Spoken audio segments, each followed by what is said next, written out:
Hello दोस्तों, नमस्कार। आज के इस टॉपिक पर हम अध्ययन करेंगे शिक्षा मनोविज्ञान।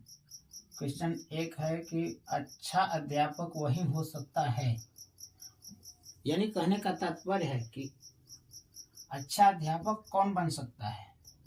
अध्यापक तो सब होते हैं, कोई थोड़ा कम या ज़्यादा, मतलब कि अध्यापक की जो श्रेणी है वह अच्छा श्रेणी में कौन आ सकता है। जैसे क्वेश्चन का आंसर दिया है कि वह अच्छा वक्ता हो। शिक्षक का वक्ता तो होता है, लेकिन ऐसा न वक्ता बने कि केवल वक्ता का ही रूप ले ले। शिक्षक अपने विषय का ज्ञान रखता हो। सभी शिक्षक तो अपने ज्ञान का विषय रखते हैं, ज्ञान रखते हैं।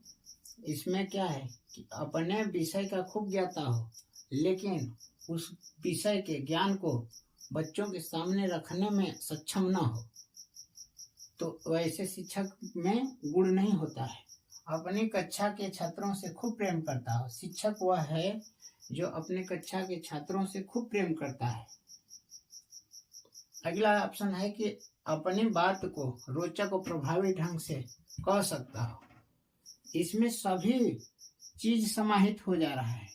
देखिए, जब अपनी बात को शिक्षक रोचक और प्रभावी ढंग से रखेंगे तो उसमें सब चीज आ जाएगा। जैसे वह एक अच्छा वक्ता भी होगा, तब तो वह अपनी बात को रोचक ढंग से रख सकता है। अपने विषय का ज्ञान रखता है, तब तो वह अपनी बात को कह सकता है। जब अपनी बात को रोचक और प्रभावी ढंग से प्रस्तुत करेगा छात्रों में, तो अपने आप एक प्रेम जगेगा। तो इस तरह से देखिए, हमारा यह डी टॉपिक है जो ये अपना सही मायने रखता है, जिसमें कि तीनों आंसर इसमें समाहित होता है। ऑप्शन डी आपका सही आंसर है। देखिए, इस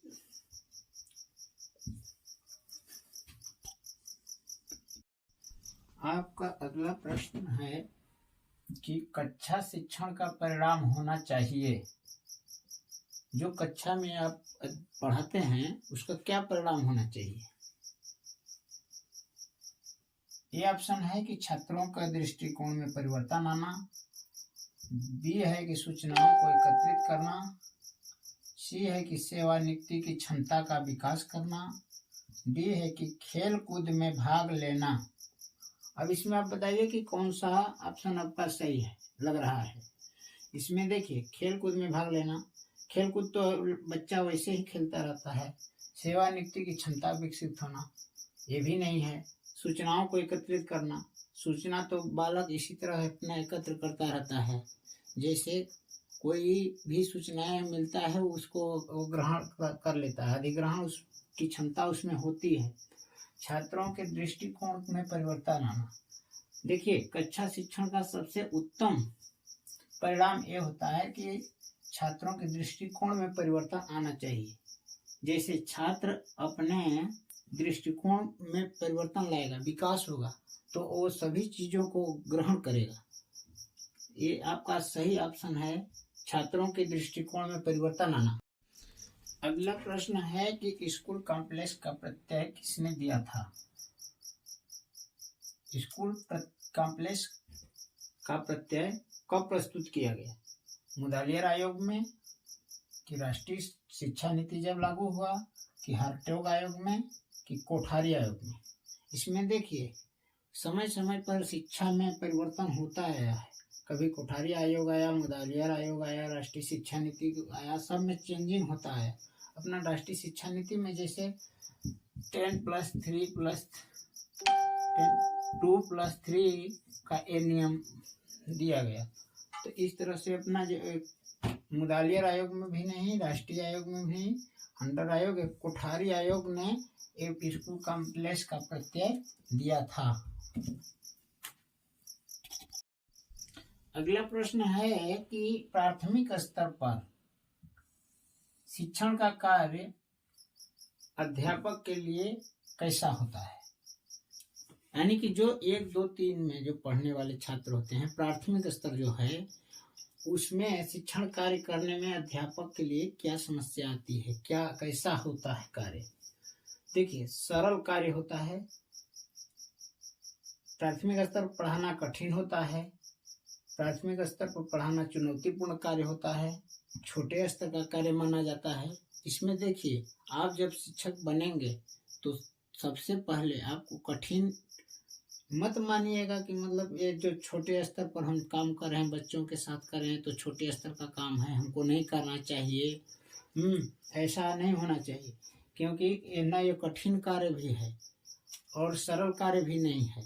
इसमें एक चुनौतीपूर्ण कार्य होता है, क्योंकि इसमें आपका ऑप्शन सी सही है, चुनौतीपूर्ण कार्य है। इसमें आपको बच्चों के साथ घुल मिलकर बच्चों को आगे बढ़ाने के लिए आप उसको बच्चों को समझना पड़ता है। यह सबसे चुनौतीपूर्ण कार्य है कि बच्चों को आप किस तरह से समझते हैं कि बच्चा क्या चाहता है, उसको क्या पढ़ाना चाहिए, क्या नहीं पढ़ाना चाहिए। ये सभी बातों को समझने में आपको चुनौतीपूर्ण कार्यों में सामना करना पड़ता है, जिससे कि आप जब दोनों में छात्र और अध्यापक में जो संबंध होता है उसको बना लेते हैं, तो आपको छोटा स्तर हो या बड़ा स्तर कोई भेदभाव नहीं करना चाहिए।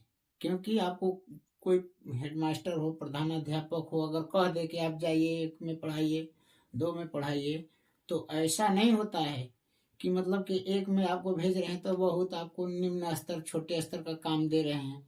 वो चुनौतीपूर्ण कार्य आपको दे रहे हैं, आपको समझने में बहुत दिन लग जाएगा। आप आसानी से उनको समझ सकते हैं कि छोटे स्तर पर हमको क्या भेजा जा रहा है। आप शिक्षक बनिए तो सबसे पहले 1-2 में पढ़ाने का जरूर अभ्यास करिए।